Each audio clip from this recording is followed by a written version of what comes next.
Hello guys, this is my dinner for tonight. In Malaysia, we call it lomi. Here also in Philippines is lomi. It's very delicious.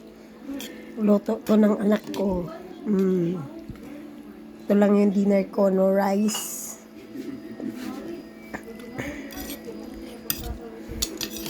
With egg.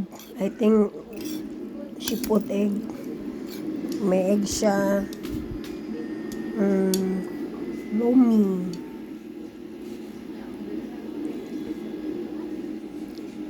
Lomi with egg. Mga auntie guys, marami ako ang panihapon. Hello everyone.